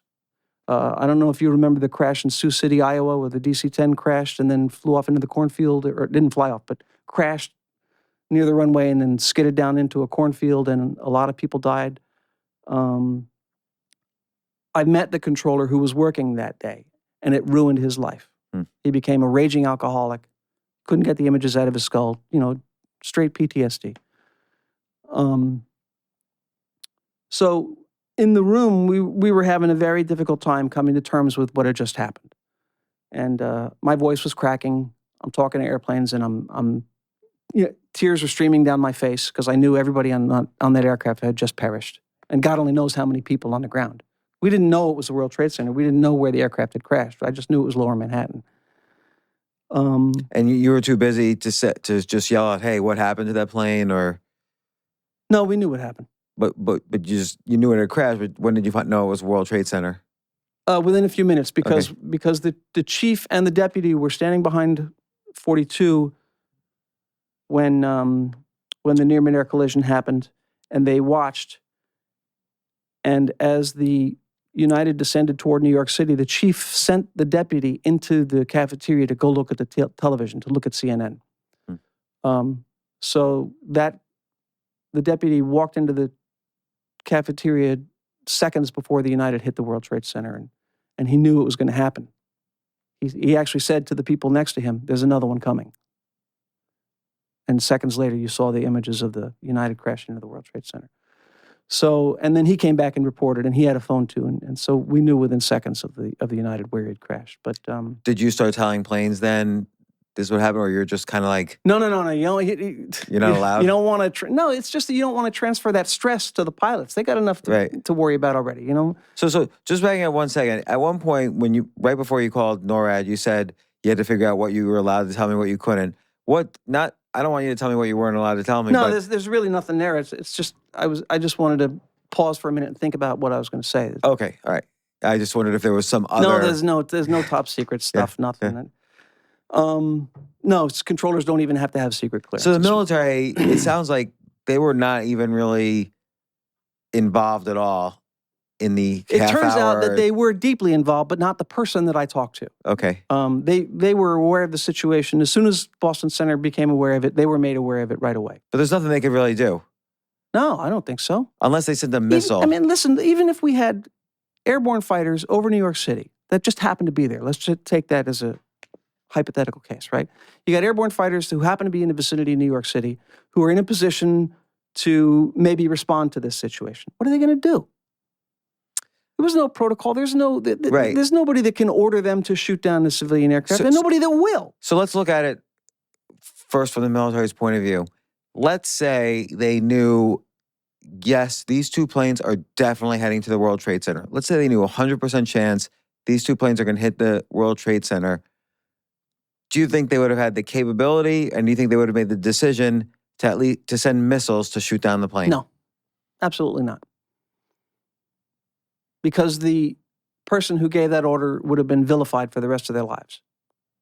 Right, because then you even if it turned out that they were here, because you just don't know. Right. I don't know. You're saying if they were 100% sure that they knew that they were going to crash into the World Trade Center, which sorry, James, that's a silly hypothetical. Because right, because once you destroy them, then no one would ever know that that's what was going to happen. Yeah. And all this guy is known for is killing all the civilians. Right. Not that he saved the World Right. Trade Center. And the reason I asked in that way though was it's of course related to your decision because you were in charge of two missiles. Essentially, the two other civilian jets that could have taken them out.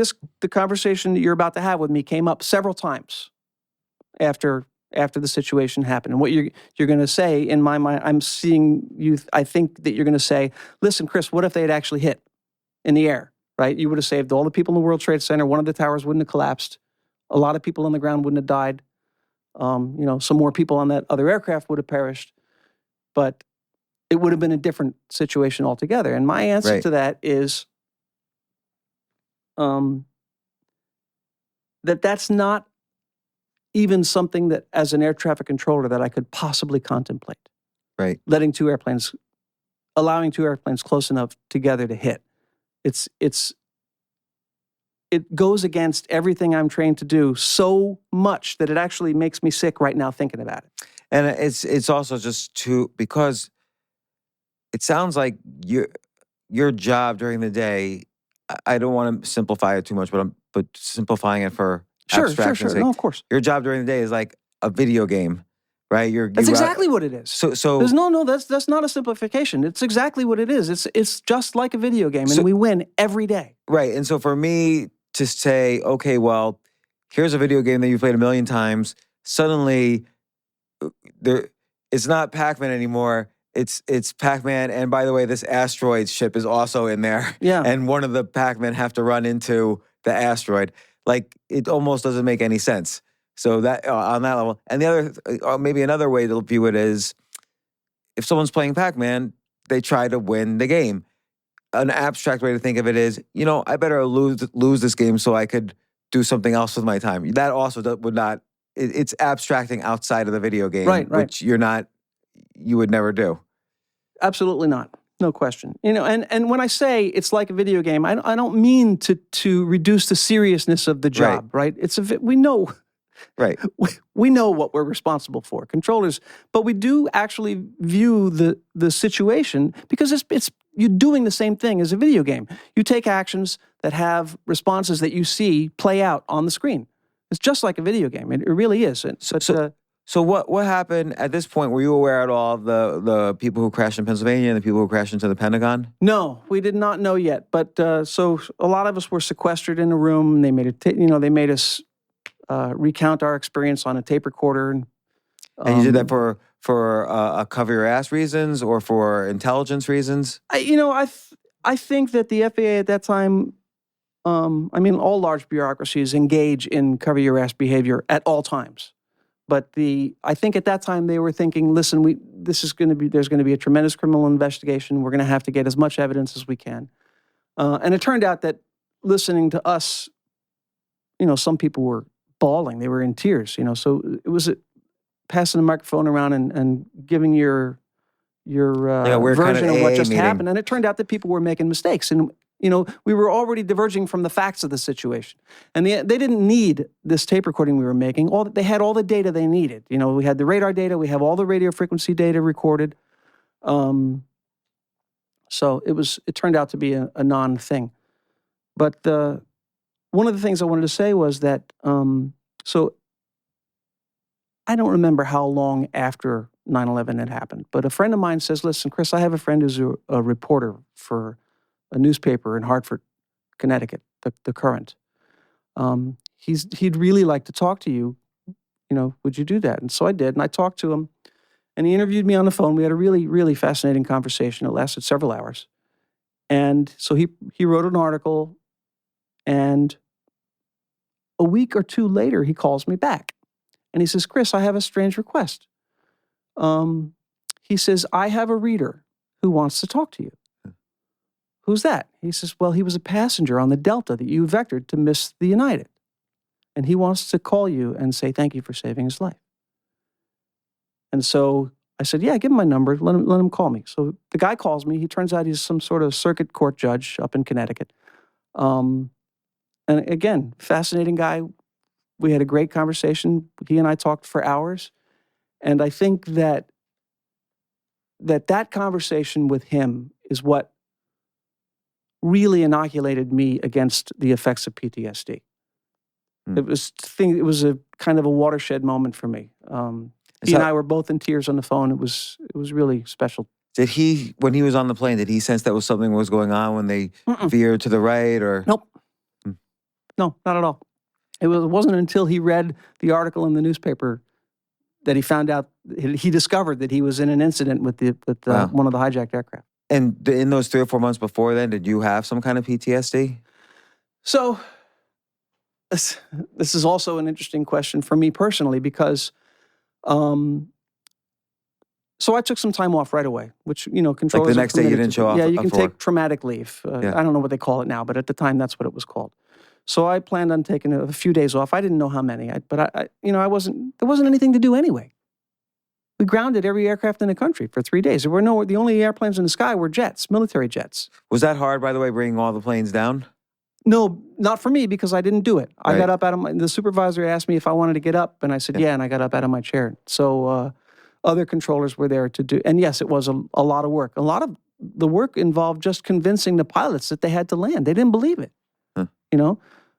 But again, they're required to do what we tell them to do, so...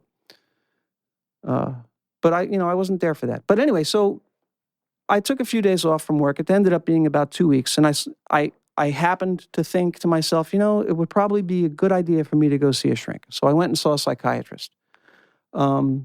Just not knowing why, really, just maybe this guy can help. I wasn't suffering too bad. Nobody in the country, let alone New Yorkers, could get those images out of their head that day, the next week, the next month, right?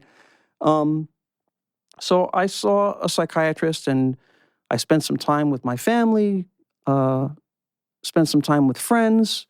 My wife and I went bicycle riding, got out in the open air and did a lot of exercise. And then so the 2 weeks are almost, I haven't decided when I'm going to come back to work yet, but it's about 2 weeks later, and I get a phone call from my union rep at the facility. And he says, Chris, there's some guys here that want you to come down and talk to them. Well, who are they? He says, I don't know. I said, well, what do they want? He says, well, they say they're here to help.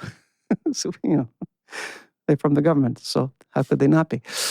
I said, well, who are they? And he told me who they were, and he said, well, it's a critical incident stress management team. They say they might be able to help you. I said, I don't know that I need help, but I'll come talk to them. I said, would you? I said to him, would you talk to me? He says, no, I wouldn't talk to him. I said, well, I think I might. I'm going to go talk to him. So I went and talked to him. So what it turned out to be was the FAA has a team, a response team, a critical incident stress management response team with 4 national coordinators and about 15 members. And all these guys do is respond to situations where controllers have been exposed to critical incidents. We used to call them traumatic incidents. The phraseology has changed. And so they are actually other air traffic controllers who get some training. They don't become shrinks, but they get some training in talking to other controllers, because controllers, like cops, firemen, EMTs, don't want to talk to shrinks, especially if you're a male. It's the whole ego thing. And, but they might be willing to talk to one of their colleagues, one of their peers. And that's what these guys are called. They're called peer counselors. So these guys came to talk to me. So there's 2 or 3 of them, and they had a psychiatrist with them, and I think they had a priest. And I was the only guy that showed up that day. So we're sitting around a big conference table in a conference room, and he says, Chris, I don't mean to gang up on you. There's a lot of us here. I don't want to, we don't want to intimidate you. And I don't think that the process, the way we normally would do it, is going to work, because it's us and you. And normally it's a group of people.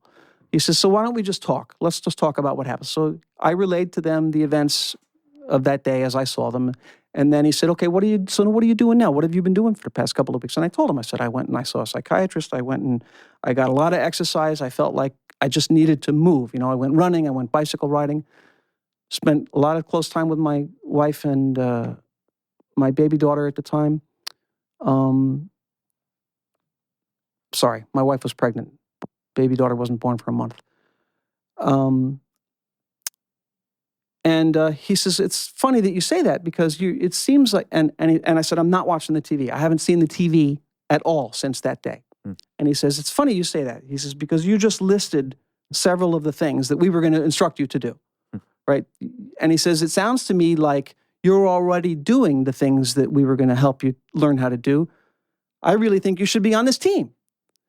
So a few months later, they sent me an official invite, and I ended up on that team, and I stayed on that team and became a national coordinator, and I was a national coordinator for 10 years. Wow. And I was on that team for the rest of my career when I retired in 2014.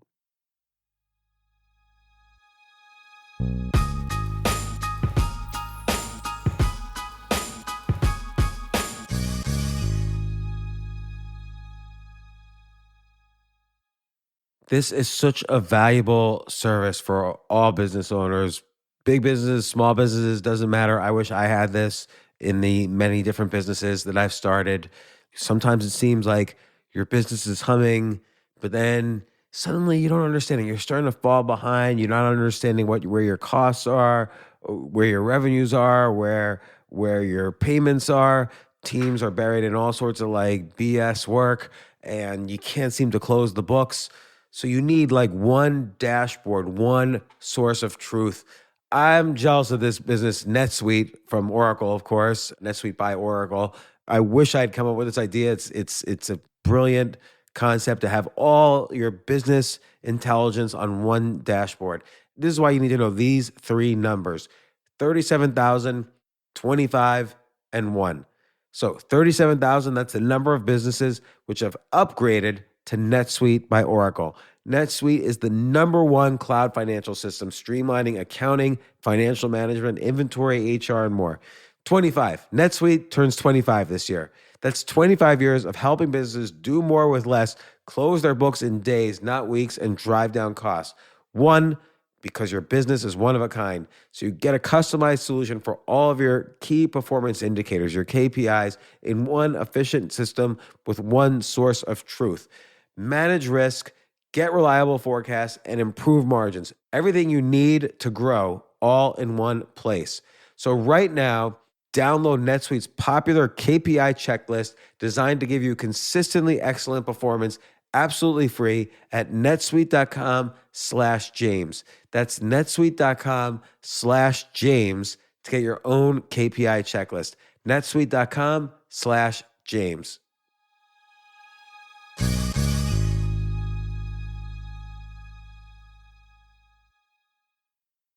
Diving deep into your passions has never been easier. Thanks to Amazon Prime. You get all-in-one access to the things you need, so you can get more out of the things you love. With a range of services including Prime Video, Amazon Music, and Prime Fast free shipping. Amazon Prime is like your personal mission control for all the things that inspire. From shopping and streaming to saving, it's on Prime. Visit Amazon.com/Prime to get more out of whatever you're into. It's on Prime. So now, here we are, 18 years later, to the day, because I'll put this out on 9/11. Right. 18 years later, what are the odds that this can happen again? Like, what are the scenarios? That bother me if I think about it. I think that it's far, far, far less likely to occur again. And my main reason for saying that is not because now we have armored cockpit doors, not because some pilots carry firearms, not because they've received special training in how to deal with hijackers, but because, in my mind, passengers, especially American passengers, are not going to let it happen again. Why do you think they I were? think they'd be because at the time they didn't know what the hell was happening. Right, it you know? never occurred to them it might but crash. Now we've been, we've all had seen what happened on 9/11, and we all, I know for one, I would stand up and fight. Yeah. Whereas I'm not that kind of guy that wants to stand up and fight. I'm a very pacifistic kind of person. I'm not a pugilist at all.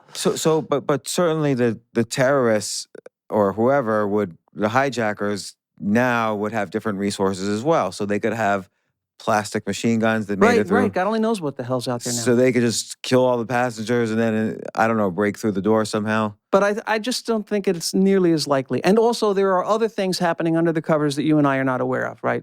In the airline industry, I know for a fact that there are things happening that we don't know about. But like what, maybe we don't know exactly, but like within 5 mile perimeter, what sort of thing is? Well, so there are cameras inside the aircraft now, right? So the pilots can see what's going on inside the aircraft from the flight deck. I see. So if there's an indication that something's going on, they can do something about it. And there are things that pilots can do if they have enough time to respond. I think the pilots on 9/11 had no time to respond, and they were just taken completely unaware. So things pilots could they remove oxygen until everyone passes out?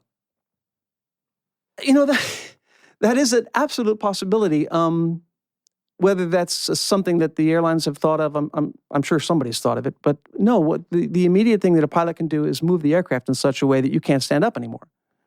Right? So they can turn the aircraft upside down. They can move it very rapidly, vertically, up and down, up and down. So the people that are not strapped in are going to get slammed against the ceiling and against the floor repeatedly. So pilots can do things with the aircraft to prevent people from from walking through the aircraft. And how much more automated is flying? Can pilots flick a switch and say, okay, this is now on permanent automatic until it lands? Maybe I'm making that up. Maybe that's science fiction. There's a tremendous amount of automation in the aircraft right now, and more than then. Absolutely, even more than then. And yes, there are aircraft that can land themselves. There have been for a long time, actually. Aircraft that can land themselves. Just like the space shuttle was able to land itself, I think. Right. But can you make it so that once the pilot flicks that switch, he cannot take control back without someone on the ground saying, okay, you can take control back? Well, that's, again, one of those things that I believe is probably happening under the covers. We're not going to hear about that. If, and it's a dangerous proposition. Is it the computer flying the plane, or is it someone on the ground flying the plane then?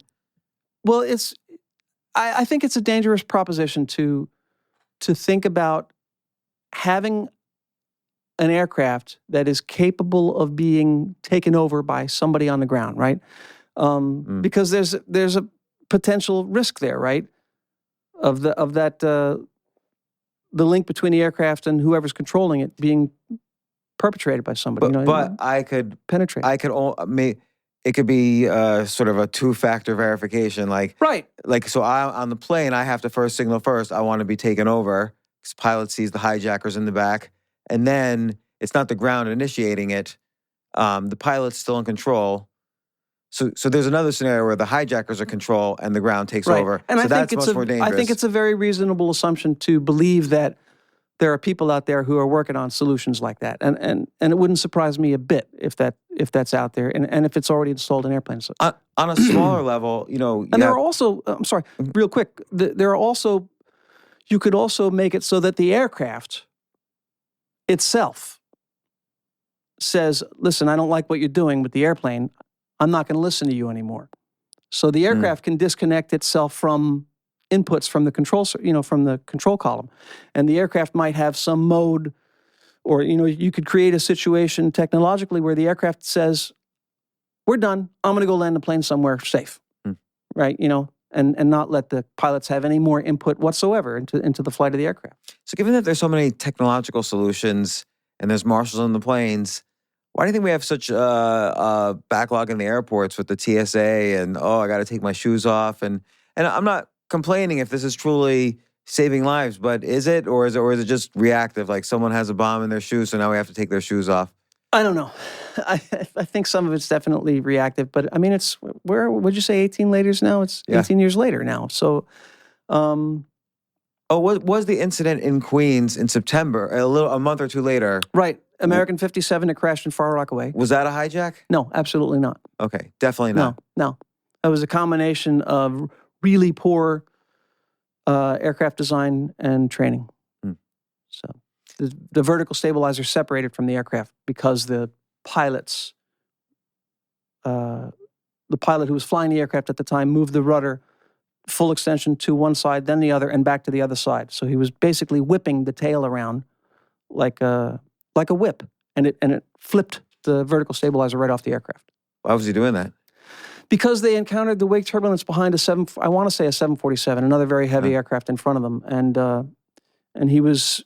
I'm not sure why he moved the rudder pedals full travel, all the way to the left and then all the way to the right and then back again.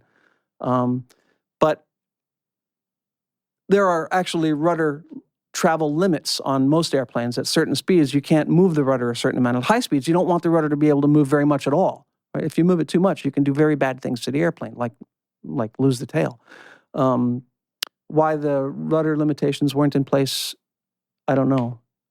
Maybe they didn't need to be at those speeds, but but it was definitely not a hijack in my mind. Absolutely not. On a smaller level, we have companies like Uber now talking about, flying cars and, going from one building to another. Potentially extremely complicated. Yeah, because how do you do the air traffic control for that? Right. B, can you really take off from the tops of buildings and, Well, I mean, Pan Am used to do it from the building on top of the Grand Central. Yeah, for a helicopter? You used to have helicopters that took off from the top of the building and flew to Kennedy, or the Marine Air Terminal at LaGuardia. But now these are like smaller planes to just get you around town. So, how is there going to be air traffic control for that? They're going to have to be regulated in exactly the way that helicopters are regulated now. And so you have to land at a heliport, an established place. But the risk for terrorism there too is pretty big. The more people you put in the air, it seems like the more... It is, but again, it's the smaller the vehicle, the less damage it's capable of doing. You're not dealing with a weapon of mass destruction if you crash a helicopter, like you are if you crash an airliner. At least that's the way I see it. So, Chris Tucker, first, thanks for everything you did on that day. You've saved lives. You had to deal with a lot that many people didn't have to deal with. And what do you work on now? You're working with the FAA still? So I retired from the FAA with 25 years in as a controller in 2014. Went into the financial industry with a mutual friend, and it turned out to not work out for me. I wanted to become a trader, a financials trader, trading futures, and it's bizarre because as an air traffic controller, which is a very stressful, like we already discussed, job, I was pretty good at it. I wasn't the best, but I wasn't the worst either. I was pretty good at it. But I was very confident of my ability when I was working. And I could be, there are times, it sounds odd to hear a safety professional talk about being aggressive, but I could be a very aggressive controller. And I was very confident. But as a trader, I was timid as heck and not capable of making rational decisions once I had a large position on. It's hard. So it didn't work. I don't think anybody really can do that. I wasn't good at it. So then I left that field in 2015. I gave it a year. The wife and I had an agreement. If it doesn't work out after a year, the fallback is I go get a job as an instructor teaching air traffic control at the facility that I used to work at. So that's what I did. 2015, I went back to New York Center as an instructor. And I worked as an instructor there for, I want to say, a year and a half. And then somebody mentioned to me the possibility of working on the software that air traffic controllers use at the FAA's Technical Center in Atlantic City. So I got a job doing that. And the reason I took it is because it paid 3 times more what I was making. And it's fascinating. I work as a software tester now. I test the software that air traffic controllers use before they get it. We're installing new stuff. So there's a new thing in air traffic control called Datacom where the controllers can actually text the aircraft. And so it eliminates the 1940s technology that we're still using today to talk to airplanes on a radio, right? If you have a lot of airplanes on a frequency and you're very busy, they all start talking at the same time. You can't hear what's being said and nothing gets done. It's a dangerous thing. So Datacom is going to eliminate a lot of that. And we can actually send instructions to the pilot without ever speaking to them. And it reduces a lot of opportunities for errors to happen. Because in the radio world, if I tell an aircraft, American Airlines, and it's busy in the radio, you and I can hear each other very clearly right now, right? And the people who are listening to this can probably hear me very clearly. But radio is not like that. It's a little fuzzy sometimes. Sometimes it gets very fuzzy. Sometimes the bandwidth for that probably was sort of, sort of cordoned off 50 years ago. Right.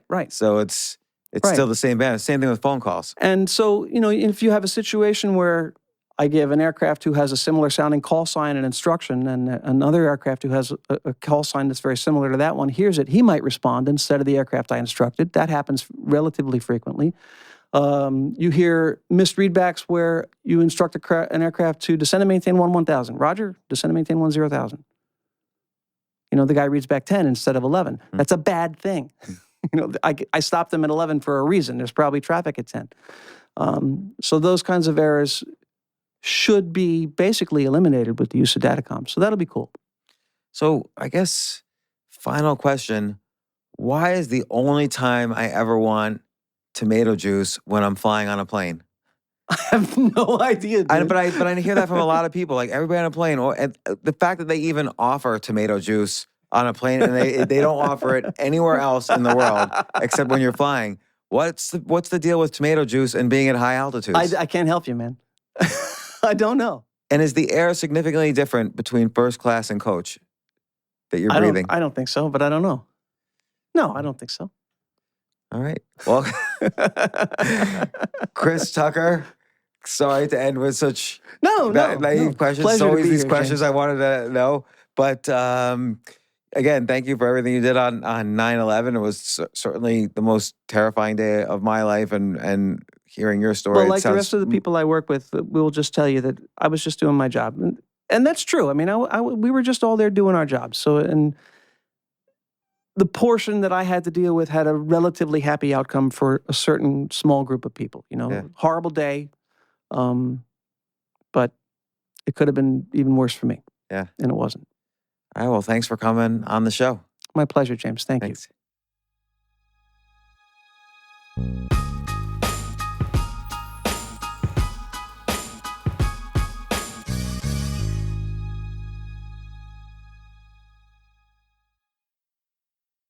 Diving deep into your passions has never been easier. Thanks to Amazon Prime. You get all-in-one access to the things you need, so you can get more out of the things you love. With a range of services including Prime Video, Amazon Music, and Prime Fast free shipping. Amazon Prime is like your personal mission control for all the things that inspire. From shopping and streaming to saving, it's on Prime. Visit Amazon.com/Prime to get more out of whatever you're into. It's on Prime.